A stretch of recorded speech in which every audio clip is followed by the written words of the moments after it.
Trump a humilié les ayatollahs en bloquant l'argent que le régime iranien voulait recevoir avant même de fournir de réelles garanties aux États-Unis.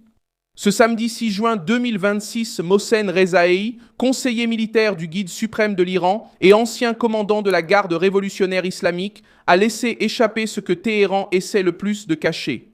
Le régime ne parle pas seulement d'honneur, de souveraineté ou de résistance.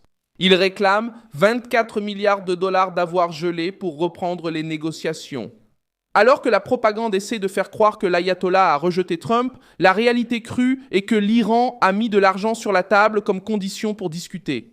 Il a menacé les routes au Moyen-Orient et a même exigé que Washington fasse preuve de confiance avant tout accord sérieux. Qu'est-ce que l'ayatollah a essayé de cacher? Pourquoi a-t-il demandé ces milliards? Comment Trump va-t-il resserrer l'étau? Je vais tout expliquer tout de suite. Si tu aimes ce genre de contenu direct et sans détour, pense à t'abonner parce qu'ici, il y a des vidéos comme ça tous les jours. Mohsen Rezaei a déclaré dans une interview à CNN que l'accord possible entre l'Iran et les États-Unis est bloqué parce que Trump n'a pas libéré les 24 milliards de dollars de fonds gelés. Il a essayé d'appeler cela un test de confiance en disant qu'au moins la moitié de cette somme devrait être libérée pour ouvrir la voie à la négociation. Mais cette phrase est devenue un aveu politique. Téhéran n'est pas assis dans une position confortable.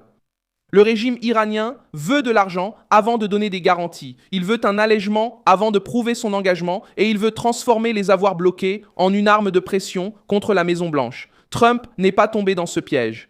La Maison-Blanche a maintenu le blocage financier précisément parce qu'elle sait que de l'argent libéré sans contrôle peut renforcer. Le même régime qui finance des milices menace les bases américaines, fait pression sur Israël et utilise des groupes alliés pour répandre l'instabilité.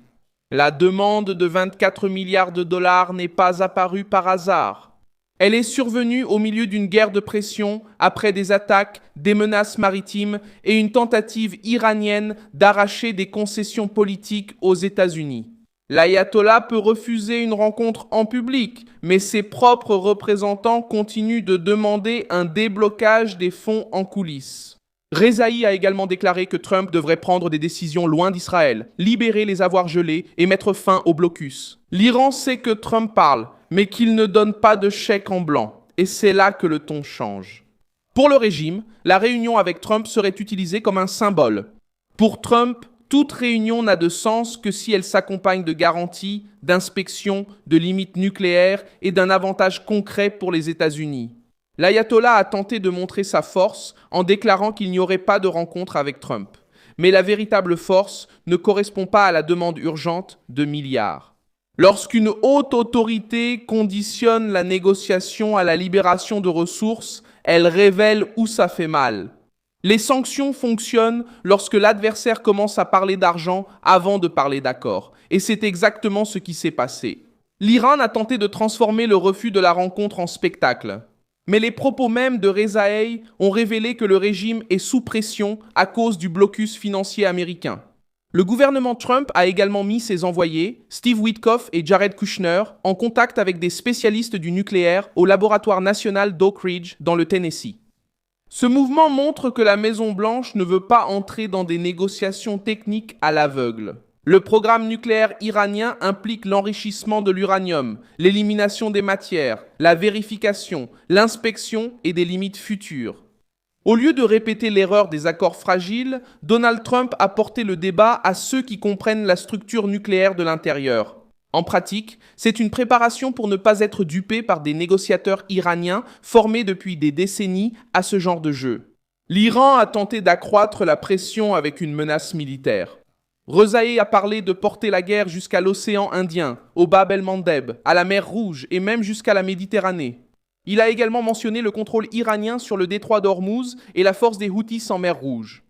Cette menace confirme ce que Trump a toujours dénoncé. Le problème iranien n'est pas seulement une discussion diplomatique à huis clos, c'est un réseau de chantage impliquant le pétrole, des milices, des routes maritimes, des bases américaines et des alliés régionaux. Lorsque Téhéran menace d'activer différents fronts, cela montre qu'il utilise la guerre et le commerce mondial comme monnaie d'échange. Ce comportement explique pourquoi Trump ne peut pas simplement débloquer de l'argent pour instaurer un climat de dialogue.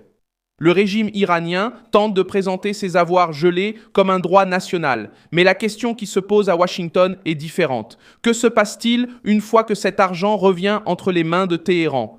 Cet argent ira-t-il à la nourriture, la reconstruction et au peuple iranien, ou servira-t-il aux roquettes, drones, tunnels, milices et intimidations en mer ? Le régime iranien, une fois le pouvoir repris, ne relève pas d'un simple discours. La confiance naît lorsque le régime cesse de menacer, accepte un contrôle réel et abandonne la tentative de pousser les États-Unis à faire des concessions anticipées. L'attaque iranienne contre la structure américaine à Al-Udeid, au Qatar, est également entrée dans le débat. Parce que le magazine Air and Space Force a rapporté que des missiles iraniens ont frappé le centre des opérations aériennes combinées de l'US Air Force. Laissant l'installation hors service pendant un certain temps, aucun militaire n'a été blessé, mais l'épisode a montré le niveau de risque de la crise. Malgré cela, la campagne aérienne américaine a continué.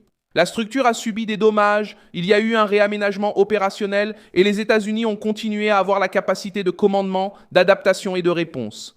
Trump est également apparu dans le Wisconsin, affirmant que l'économie américaine reste forte, tandis que le rapport sur l'emploi a montré la création de 172 000 emplois en mai et un taux de chômage de 4%. Même avec la guerre au Moyen-Orient, la tension énergétique et un marché nerveux, l'économie des États-Unis montre encore de la vigueur.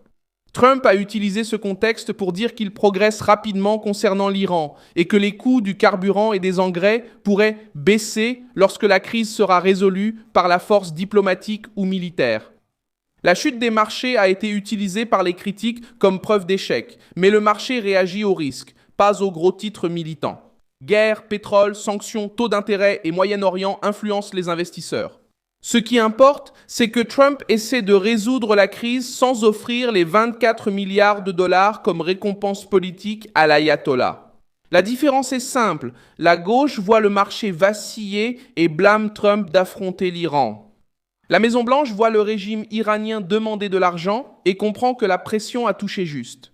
La déclaration du ministre de l'énergie saoudien aux côtés de Poutine à Saint-Pétersbourg a aussi alerté Washington. Le rapprochement de l'Arabie saoudite avec la Russie montre que l'échiquier mondial évolue rapidement. Moscou veut exploiter la moindre faille, Téhéran veut de l'argent, Pékin surveille le pétrole et des groupes armés tentent de transformer les routes maritimes en instruments de pouvoir. Ce scénario exige un président qui comprenne le marchandage difficile. Trump ne traite pas avec des adversaires ordinaires, il traite avec des régimes qui ne respectent que le coût, le blocus, la force et l'avantage dans la négociation. L'affaire met également en évidence une différence profonde entre négociation et soumission. Négocier, c'est écouter, mesurer, faire pression et exiger. La soumission, c'est libérer des milliards avant de recevoir une preuve concrète. Trump a accepté de discuter, mais pas de payer le droit d'entrée pour s'asseoir à la table des négociations. Téhéran voulait inverser la logique. D'abord l'argent, ensuite la discussion. Le régime lui-même fournit la preuve contre lui. Si l'argent est demandé alors que la menace persiste, Washington a encore plus de raisons de maintenir les sanctions, les blocages et les exigences techniques. Je suis Milson Alves, internationaliste, et mon objectif est de vous tenir bien informé en vous disant la vérité chaque jour. Les liens vers les actualités se trouvent dans la description de la vidéo. Laisse un like sur cette vidéo, abonne-toi à la chaîne et, à la fin, jette un œil aux commentaires pour t'impliquer encore davantage dans la communauté Milson Alves.